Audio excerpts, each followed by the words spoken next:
अब जो अवतल लेंस है, उत्तल लेंस पूरा हो गया। अब अवतल लेंस के बारे में तो देखिए, उत्तल लेंस क्या था। अब अपने को बात को समझना है। मैंने आपको एक जब उत्तल लेंस पढ़ाया था तो एक कटोरी का एग्जांपल देके इस चीज को समझाया था। कैसे कि आप एक कटोरी को उल्टा रख दोगे, ये कटोरी है, इसको उल्टा रख दिया तो ये कौन सा लेंस बन गया? उत्तल लेंस बन गया।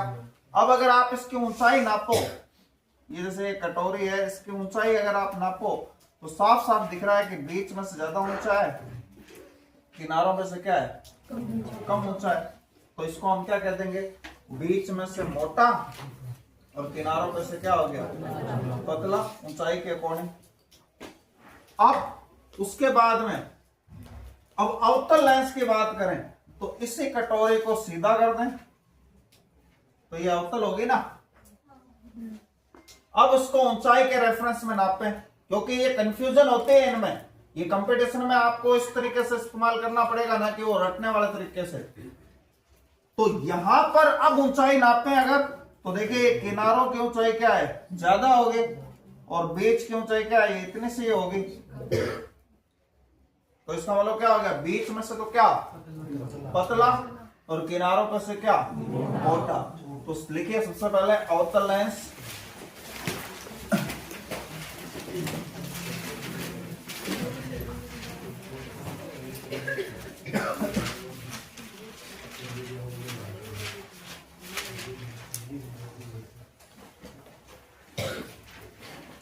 ऐसा लेंस जो बीच में से पतला व किनारों पे से मोटा होता है। ऐसा लेंस जो बीच में से पतला व किनारों पे से मोटा होता है।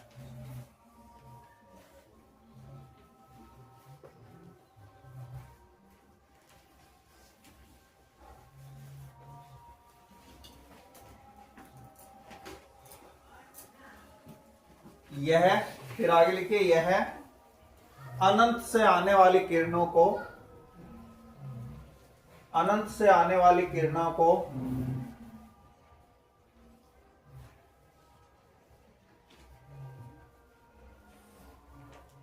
कई दिशाओं में फैला देता है, कई दिशाओं में फैला देता है।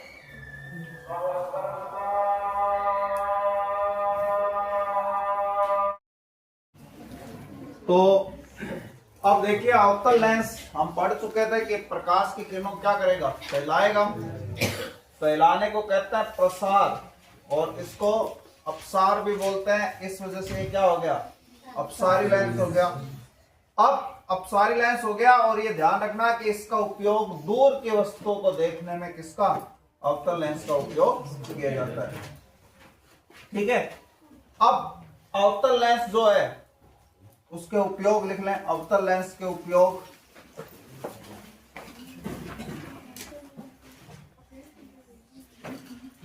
अवतल लेंस के उपयोग देखो, पानी का बुलबुला, पानी का बुलबुला अवतल लेंस की तरह कार्य करता है। पानी का बुलबुला अवतल लेंस की तरह कार्य करता है।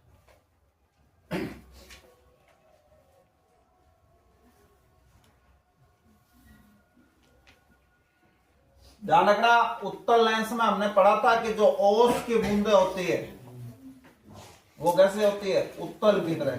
लेकिन जो पानी का बुलबुला होता है वो पानी का बुलबुला किसकी तरह करता है? अवतल लेंस की तरह काम करता है। अब इसमें फर्क क्या है? देखिए, इसमें फर्क है कि वो ऊपर से गिरती है, ठीक है ना। ओस जो है वो क्या होगा? आसमान से गिरेगी, ऊपर से गिरेगी, जमीन पे गिरेगी। और पानी का बुलबुला कहां बनता है? पानी में बनता है, ठीक है। और वो जो पानी का बुलबुला है वो पानी के प्रति उसका एक खिंचाव का वो अनुभव करता है, यानी पानी उसको खींचता है। पानी की लेयर को एक गुण होता है द्रवों के अंदर, सभी लिक्विड्स में, जिसको कहते हैं सरफेस टेंशन, जो पृष्ठ तनाव।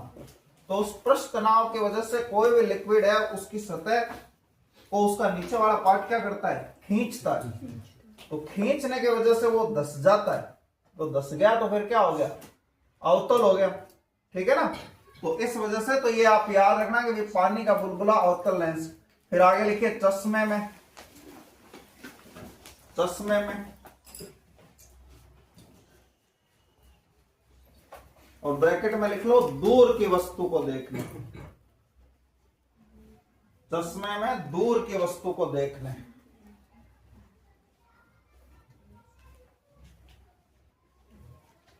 अब देखिए चश्मे का उपयोग क्यों किया जाता है, बेसिक नीड। हालांकि अभी हम आगे पढ़ेंगे कि नजदीक की भी नजर कमजोर होती है, नजदीक का भी दिखाई नहीं देता है, लेकिन अब हम यहां यूं कह रहे हैं कि चश्मे में अगर आपको पूछ ले तो चश्मे में तो उत्तल लेंस भी होता है, अवतल लेंस भी होता है। अभी हम आगे पढ़ेंगे भी इस बात को, लेकिन फिर भी ये यहां क्यों कहा जा रहा है कि भाई चश्मे में अवतल लेंस ही उपयोग होता है, ये कई क्यों जा रही है बात।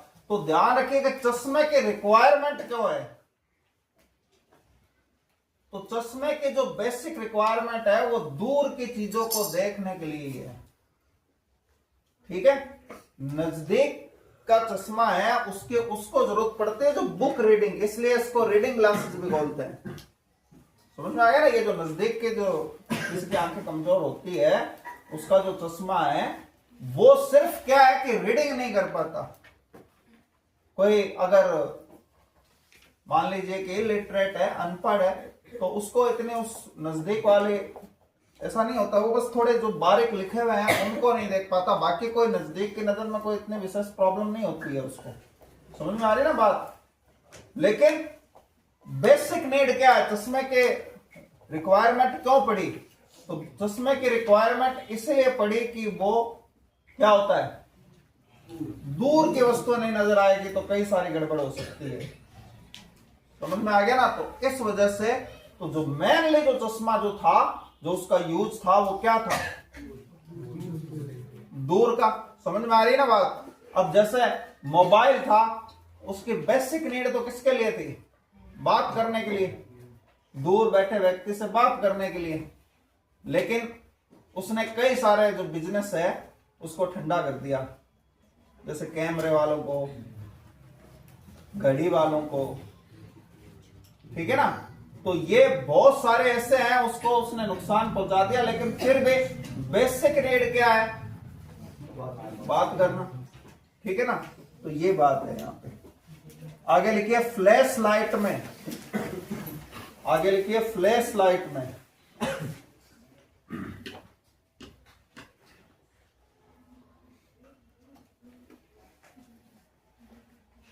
अब मैंने आपको बताया था कि जो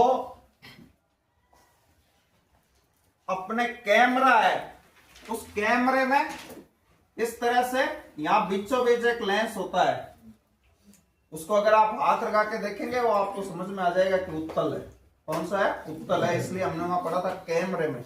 अब फ्लैश लाइट वैसे तो ऐसा नहीं है कैमरे में होती है, लेकिन जनरली कैमरे में ही होती है, और भी दूसरी चीजों में भी हो सकती है, लेकिन यहां ये जो लाइट चमकती है, लाइट फेंकी जाती है, जो फ्लैश मारा जाता है जो फोटो खींचने के लिए, उसके अंदर भी यहां जो लेंस लगा हुआ होता है वो कैसा होता है, वो अवतल होता है।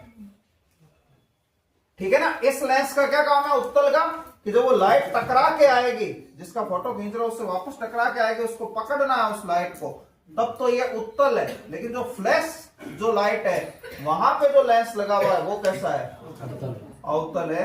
ये फर्क आप लोग ध्यान रखना। और आगे लिखिए पीप होल, पीप होल ब्रैकेट में लिख लें की होल, की होल, की होल किसका होता है, ब्रैकेट में लिख लें दरवाजे का, दरवाजे का।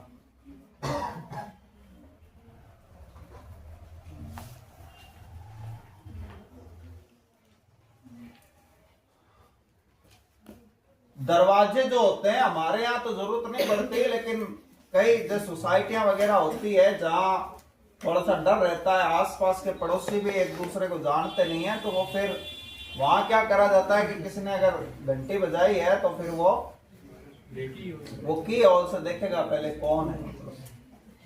तो वो की होल जो होता है ना छोटा सा, तो उस की होल से वहां उसको की होल ही ज्यादातर जनरल जो है लैंग्वेज में की होल ही बोला जाता है, ठीक है ना।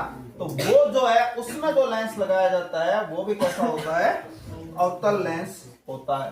समझ में आ गया। ये जो है ये अवतल लेंस जो है इसके उपयोग है। और इसका सबसे ज्यादा जरूरी हो गया वो चश्मे वाली बात अपने को ध्यान। अवतल लेंस द्वारा प्रतिबिंब का बनना, लिखिए अवतल लेंस प्रकाश किरणों को अपसारित करता है।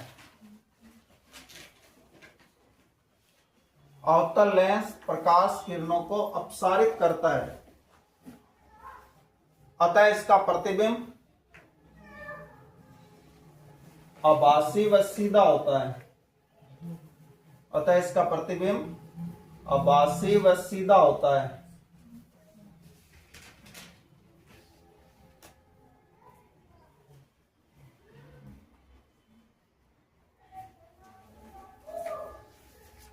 आभासी व सीधा होता है।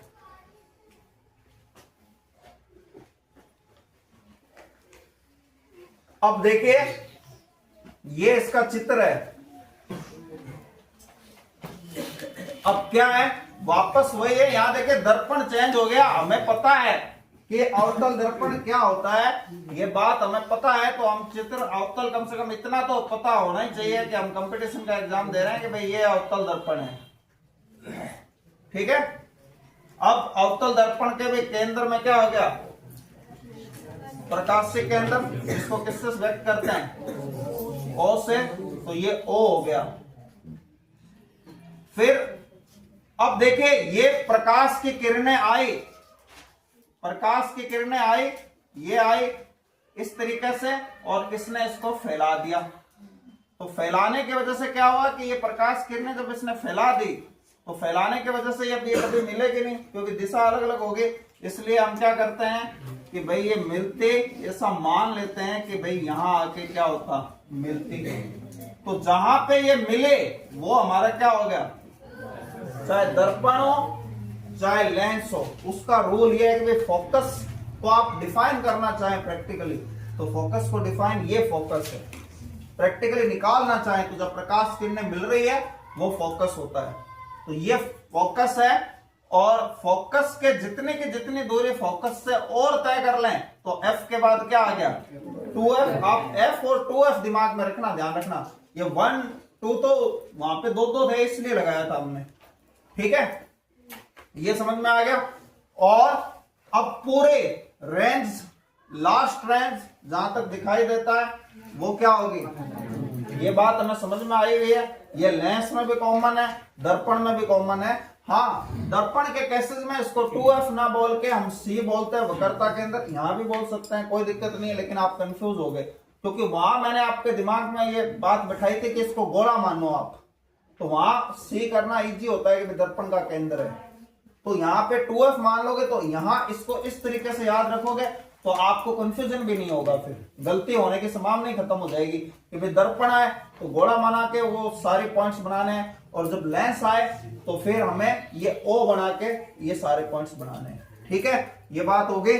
अब इसके बाद में यहां पर कौन कौन सी स्थितियां होगी, तो पहली स्थिति, पहले शुरुआत हम कहां से करते हैं, अनंत से। तो लिखिए जब वस्तु अनंत पर हो, पहली स्थिति जब वस्तु अनंत पर हो।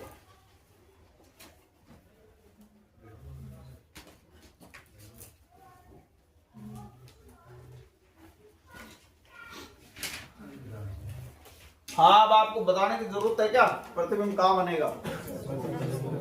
हाँ, तो प्रतिबिंब फोकस पर बनेगा, फिक्स बात है ये। तो प्रतिबिंब फोकस पर बनेगा।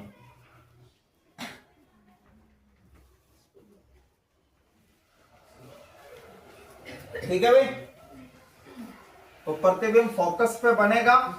अब जो दूसरी बात है, इसको आप ध्यान रखना, यहां सिर्फ दो ही पोजीशन होती है।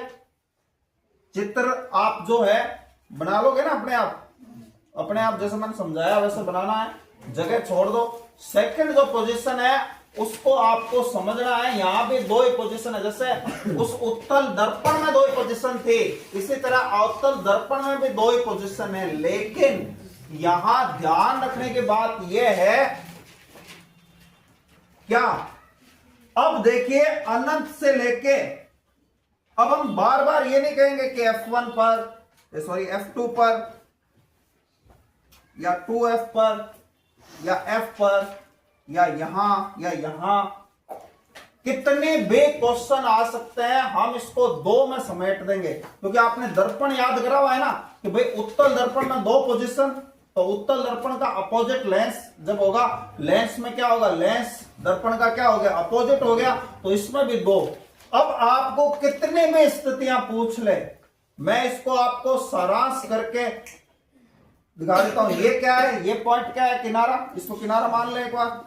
ये क्या है, प्रकाशीय केंद्र यानी O, और ये क्या है, ठीक है। अब इन दोनों के बीच आप कहीं भी वस्तु को रखिए, तो ये लिखिए, मैं संक्षेप में लिखा रहा हूं, समझ लेना। इसमें सारे आ गए,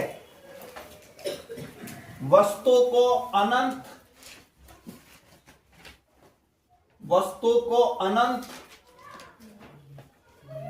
व प्रकाशिक केंद्र के मध्य, वस्तु को अनंत व प्रकाशिक केंद्र के मध्य कहीं भी रखने पर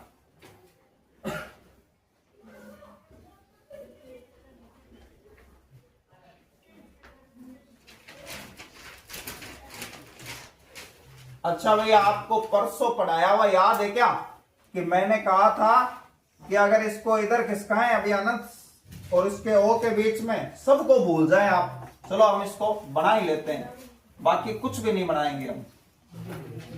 ये O, इस O के बाद F तो बनाना पड़ेगा, और F के बाद सीधा 2F को एक बार रहने दो, ये अनंत। अब हमने कहीं भी रख दिया, O से लेके अनंत तक वस्तु को कहीं भी रख दिया, वो कहीं भी कहते, चाहे अनंत और 2F के बीच में, चाहे 2F पे, चाहे 2F और इसके बीच में, कहीं पे भी रख दिया, कहीं पे भी, इंक्लूड F। अब यहां उल्टा नहीं होगा कि F पे रखिए, अब अपने तो रख लिया, F पे रखिए तो अनंत पे बनेगा, लेकिन यहां ये अपवाद है। इसलिए इन सारे चीजों का निचोड़ एक लाइन में आपको सिखा रहा हूं। इसी बात को आपको ध्यान देना है, स्टार वगैरह बना लो, ये बात आपको बार बार पढ़नी पड़ेगी, नहीं तो आप गलती करेंगे। डेफिनेटली आपको अच्छी तरह आता है तब भी आप गलती करेंगे। ये ऐसी चीज है, गलती कराने वाली चीज है। क्योंकि अब हमने तो क्या रटा हुआ है, हमने तो रखा है कि फोकस पर रखेंगे तो क्या बनेगा, अनंत पे बनेगा, लेकिन नहीं, यहां इस कंडीशन में नहीं। तो यहां सारी हो गई भाई, अनंत से लेके O के बीच में क्या रखो आप, कहीं पर भी रखो।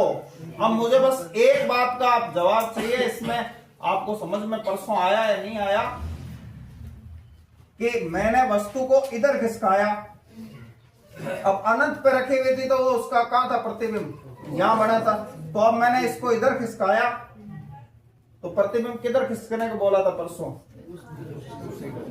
ठीक है। लेंस में सेम साइड होती है, दर्पण में अपोजिट साइड होती है, क्योंकि वो परावर्तन और अपवर्तन वाली बात याद रखना। तो ये इधर खिसकेगा, तो इट मींस ये हुआ कि अनंत और O के बीच वस्तु को कहीं भी रख देंगे तो प्रतिबिंब हमेशा F और O के बीच में बनेगा। तो लिख लें, तो प्रतिबिंब सदैव फोकस F, तो प्रतिबिंब सदैव फोकस F व O के बीच बनता है।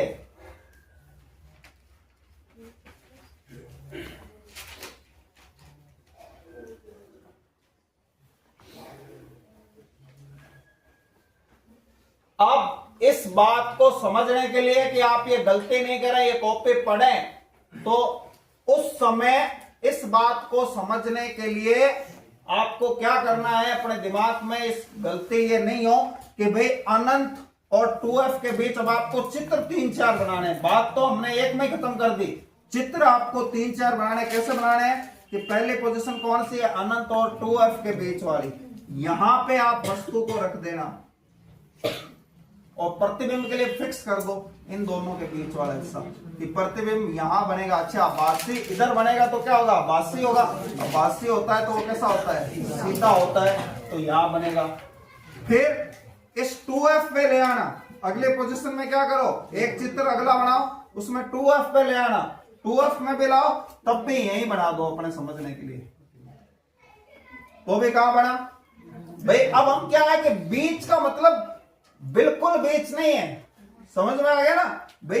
o और f के बीच में है तो इसका मतलब ये नहीं है कि मैं o और f के सेंटर पे खड़ा हूं हमेशा।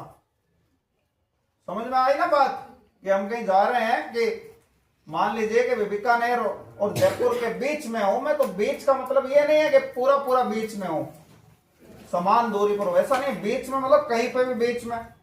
तो वही बात यहां है, लेकिन आप अपने चित्र में, क्योंकि आप तो बीच को वही समझेंगे, हम क्योंकि कई गलतियां आते हुए भी करते हैं हम बार बार, तो यहां बनाएंगे। फिर 2f के बाद वस्तु को कहां रख दें, अगर आप 2f और f के बीच में रख दें तब भी यही बनाना। और सबसे खास बात यह कि f पे तो रखनी नहीं है, या चलो आपके वो गलती नहीं हो तो f पे भी रख लो, क्या दिक्कत है, f भी है तो और अनंत के बीच में ही, ठीक है। और एक यहां भी रख लो। अच्छा, यहां रखो, उसका प्रतिबिंब कहां बनाना, उसके ऊपर बनाना, क्योंकि वस्तु के ऊपर नहीं बनता, उसके ऊपर बनता है प्रतिबिंब। सीधा प्रतिबिंब है तो ऊपर बनेगा, उल्टा होगा तो नीचे बनेगा। तो ये आप 5 चित्र बना लेना, क्योंकि जब आप नोट्स पढ़ते हुए इन चित्रों को देख लेंगे तो आपको समझ में आ जाएगा कि भाई एक ही जगह बनता है बीच में। समझ में आ गया ना। यहां कोई आपसे कोई दूरी वूरी नहीं पूछी जाएगी, तो आप तो एक ही अपना ये सेट कर लो दिमाग में। तो ये कितने चित्र हो गए इसमें, 1 2 3 4 5 चित्र 5 हो गए, लेकिन लाइन एक ही है। समझ में आ गया ना। तो ये आप 5 चित्रों की यहां पे जगह छोड़ दो। ये हमारे उत्तल लेंस भी, अवतल लेंस भी कंप्लीट हो गया इसके साथ। बस इतनी सिंपल सी बात है इसके अंदर। लेकिन आप ये देखिए, ये चित्र 5 इसलिए है कि आप गलती नहीं करें। आप जैसे ही करेंगे आपको ये सब याद आ जाएगा कि हाँ भाई ये एक, और खास तौर से ये फोकस वाला तो बनाना खास तौर से। और इसमें यह भी ध्यान रखना कि मान लो आप वस्तु को पेन से बनाते हो तो प्रतिबिंब को पेंसिल से बना देना, या फिर वस्तु को मान लो ब्लैक पेन से बना दो, प्रतिबिंब को ब्लू से बना दो, या रेड पेन है तो रेड से बना दो। मतलब अलग अलग, ताकि आपको यह भी पता चल जाए कि ये वस्तु है और ये प्रतिबिंब है, ठीक है।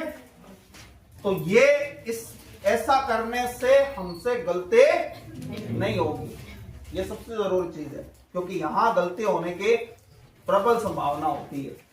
समझ में आ गया ना। ये आपके जो लेंस है, ये लेंस के जो मेन बातें थी सारी हो गई। और मैं आपको बार बार कह रहा हूं कि कुछ बातें आपको क्वेश्चन करने पर ही आपके सामने निकलेगी। हो सकता है मेरे से बताने रह जाए, तो जब आप क्वेश्चन लाओगे तब उसके आंसर के रूप में वो बातें भी आपको फिर बताई जाएगी। चलो ठीक है, ये चित्र बना लेना, आज इतना ही काफी है।